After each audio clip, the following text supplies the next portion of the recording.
one.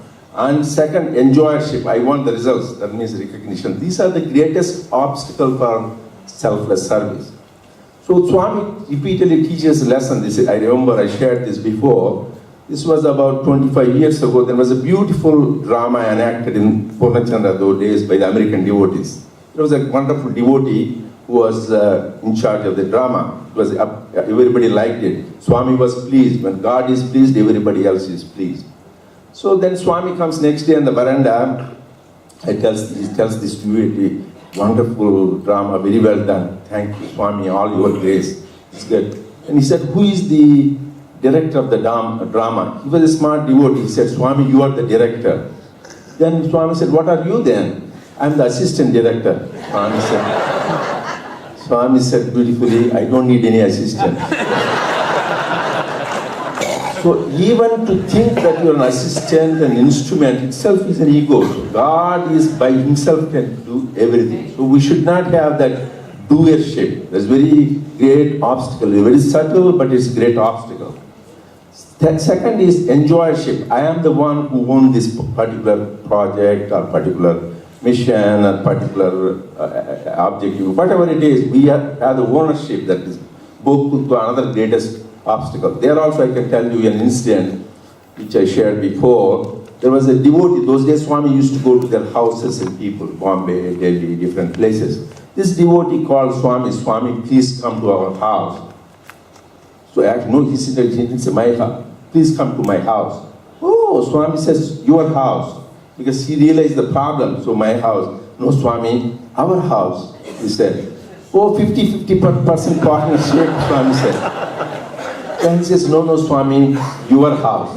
Then Swami said, why do you want me to invite to my house? So, this is just subtle but lesson. Just be watchful that God is the doer, God is the enjoyer. So these are the great obstacles when we do that. Look very subtle, but this is very important. Then how do you nurture this kind of pure selfless service?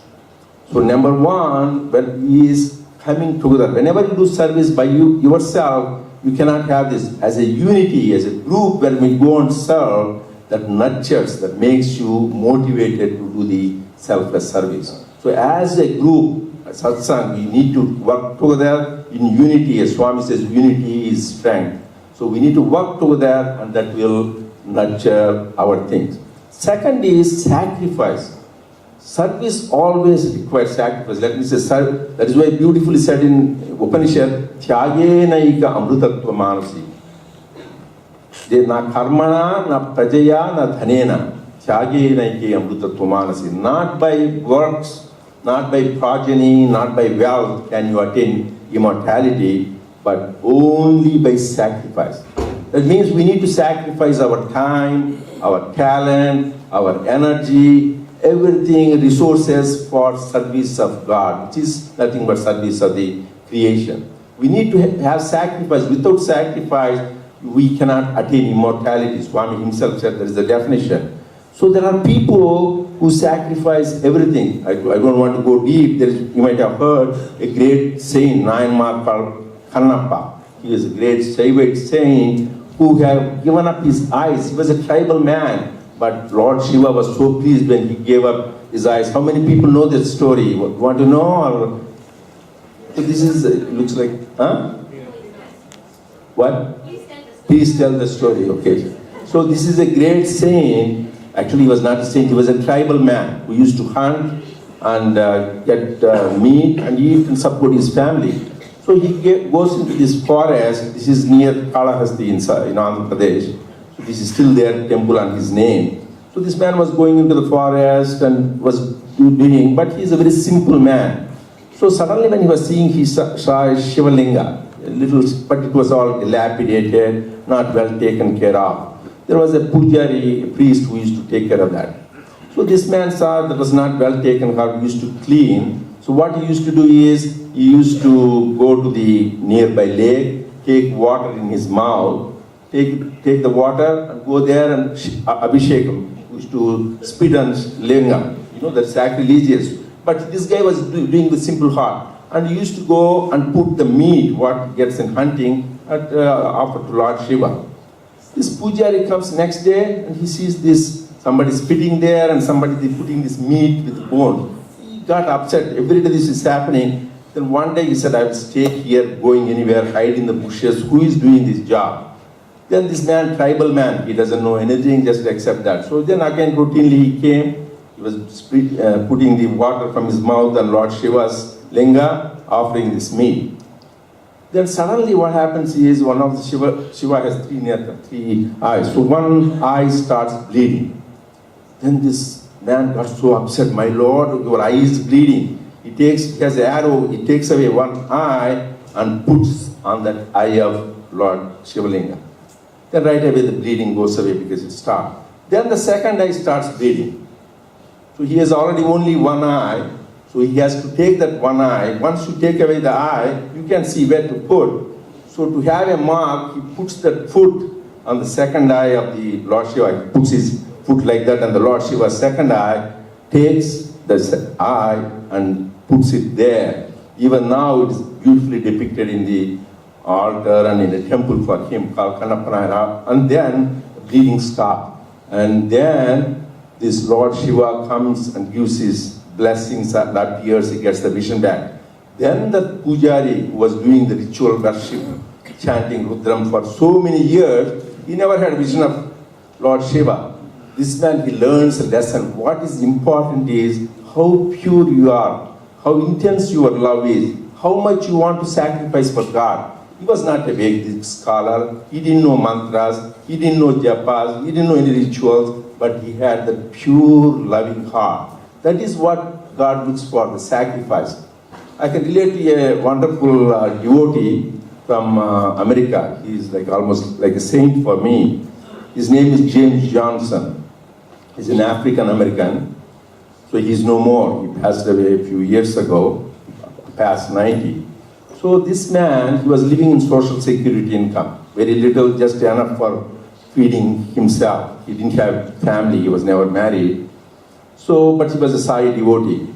So he didn't even have a car. So the devotees used to help him, drive him, take him to the grocery store, buy him food, and help him whatever way. And he used to serve at the center, do whatever he can do. And then, this is all going on, everybody likes him, this wonderful, loving person. Then in Swami's birthday, the 65th birthday, when the Swami's hospital is inaugurated, they announced many people's names. They gave $1 million, he gave 100,000, he gave 200. Then somebody on the thing, it was announced, James Johnson donated $100,000. People couldn't believe, how can this man has no place, he has no car, no money, how can he do? So the people who were there from that area, they heard. Some people could not believe, they asked other people, yes, everybody said, yes, that was we heard the name. Then the man was not there. So when they went back, they asked him, James, they announced your name, you gave $100,000, did you really give? He felt so embarrassed, he didn't want anybody to know that he gave $100,000 because he's so poor. So he didn't want anybody, as I said, let not your left hand know what your right hand does. So he wanted just anonymously give the money, doesn't want anybody to know, and his name was announced. Then they inquired, what happened was this man had a sister who was dying of cancer. So she had wealth about $120,000, so she had insurance. So because he served his sister so much, she didn't have any family, she gave that whole money to him. He wrote in the will, this is for my brother. So most of the people would think, okay, let me keep 50% for my expenses. This man said, this is not my money.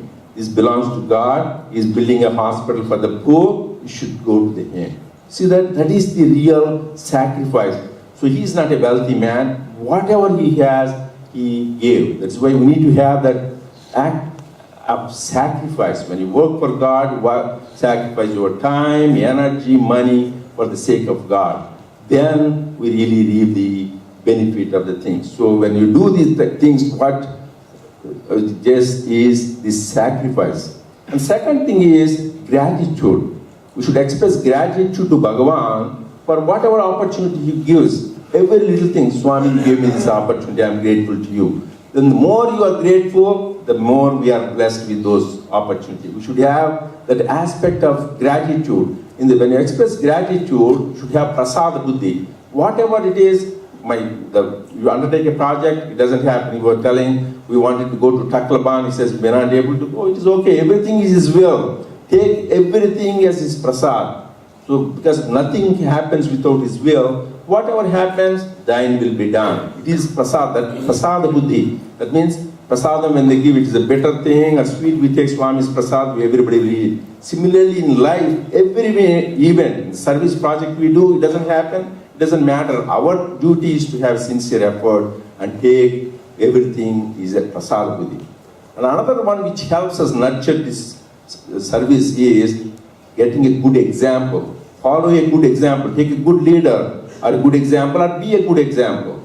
And you can see in the history, we have all this in our things, Lord Krishna. When they were doing a Rajasuya Yaga, like he said, everything was given different projects to different people. Then he asked Dharmaraja, what can I do? He says, sir, everything is taken care, there is nothing else. You are the Lord, just you be there, be a presiding deity. Then the Lord Krishna, what job does he take? Washing the plates of the people after they eat the food. That is the what he takes. So God wants to set an example how to do service. And our Swami, there are many stories. One I can relate. This was when they were doing Akhanda Bhajan in Bangalore. Those days the Akhanda Bhajan Swami used to, when they started the Akhanda Bhajan in Bangalore, and then everybody was busy setting up the altar, setting up the seating, setting up the food. Swami went to visit the Akhanda Bhajan. And the people who are the hosts, they didn't find Swami. They would say, oh, where is he? People put the shoes haphazardly, and Swami was putting the shoes in an order outside. Can you believe the Swami, the Lord of the universe, is putting the shoes in order to set an example, like the Lord Krishna did that. So this is that examples how people set, and we should follow that example, and we should be those examples. This is how we nurture service. And finally, how do we know we are doing really selfless service? What is the landmark? How do we verify really, am I really progressing doing selfless service? Number one, most important is transformation of the heart. If we don't have transformation of the heart, you may feed thousands of people, do many village projects, zero value. We need to see how much we transform. How much we conquered our vices, how much ego we conquered. That is one of the greatest tests which we ourselves can. How much transformation we have. Swami says, I'm not interested how many hospitals you build, schools you build, how many people you feed. How much transformation of heart we have. Second important thing is purity. So you should develop purity. The whole purpose is Chittasya Shuttaye Karmanaha. The whole purpose of service is purifying our hearts. We should have, that's why blessed are the pure in heart. Jesus said, they shall see God. So we should have that pure heart. That is another mark. And third thing is seeing oneness. The whole purpose of our spiritual thing is seeing that oneness. When we work together, we see that we're all one when we serve that. Ultimately, you realize this is the ultimate. One, we are serving, the process of service, and we are serving somebody. When you reach the goal, the server, the served, and the process of service become one. God is serving to God through the process of divine service. So there is no you or don't even exist. That is the unity of server, service, and the process of service. That is the act to see really we are doing selfless service. When we reach that, what is the result? We'll always be in bliss. We'll always be happy. ABC, always be cheerful. Swami says we won't have castor face. We'll be living in bliss. So one time I asked Swami, you do so much to guide us, save us, help us in our family things, work, in spiritual life. What can I do to you? Please tell me. Can you do this for me? I thought he will tell me to start a big project or do something. He says, be happy, be happy, be happy. So he wants us to be happy. Really, spirituality is being happy. So then people may say, oh, happy, giggling, jumping around. That's not Swami said happy. Happiness is definition. Everybody knows happiness definition. You should know. These are all definitions, spiritual formulas of Swami. Happiness is union with God. Unless you are united with God, you can think there may be pleasure, which is pleasure is interval between two pains.